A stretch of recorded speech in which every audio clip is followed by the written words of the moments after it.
ડીસા ખાતે શ્રી સુભાષચંદ્ર શ્રી જગન્નાથજી સેવા ટ્રસ્ટ ડીસાના સંચાલક મંડળ દ્વારા ભગવાન જગન્નાથજીની દિવ્ય અને ભવ્ય રથયાત્રાનું આયોજન કરવામાં આવ્યું હતું।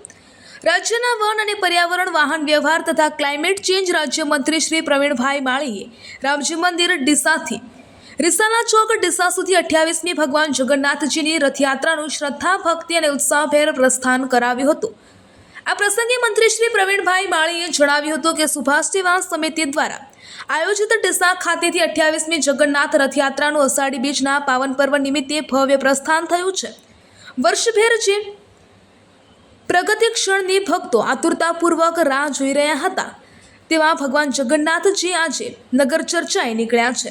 આ ઐતિહાસિક અને મંગલમય અવસરના સાક્ષી બનવા માટે ડીસા નગરના શ્રદ્ધાળુઓ મોટી સંખ્યામાં ઉપસ્થિત રહ્યા હતા।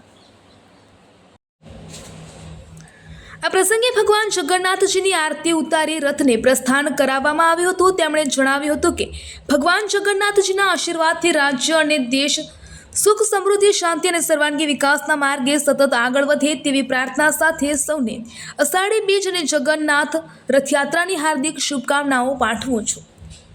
આ પવિત્ર પ્રસંગે મોટી સંખ્યામાં શ્રદ્ધાળુઓ ભક્તજનો ઉપસ્થિત રહી ભગવાન જગન્નાથજીના દર્શનનો લાભ લીધો હતો। રથયાત્રા સમગ્ર માર્ગ પર ભક્તિમય વાતાવરણ સર્જાયું હતું અને જય જગન્નાથના નાદથી સમગ્ર વિસ્તાર ગુંજી ઉઠ્યો હતો।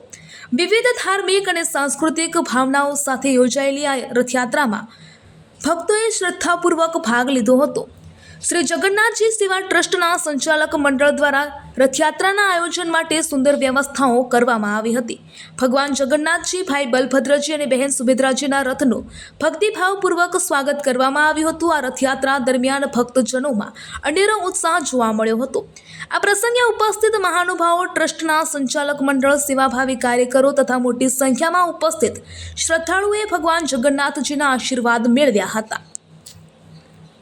સુભાષ સેવા સમિતિ દ્વારા આયોજિત ડીસા ખાતે 28મી આ રથયાત્રાના અષાઢી બીજ નિમિત્તે આજે પ્રસ્થાન થયું છે, જેની આખા વર્ષની અંદર જે ભક્તો રાહ જોતા હોય એવા જગન્નાથ ભગવાન નગરચર્યાએ નીકળે છે એનું સૌ સાક્ષી બનવા માટે આજે સૌ ડીસા નગરજનો ભેગા થયા છે। હું આજે એમની આરતી ઉતારી અને આજે રથને પ્રસ્થાન કરાવ્યું છે। સૌ કોઈને આ જગન્નાથ અષાઢી બીજની શુભકામનાઓ પાઠવું છું।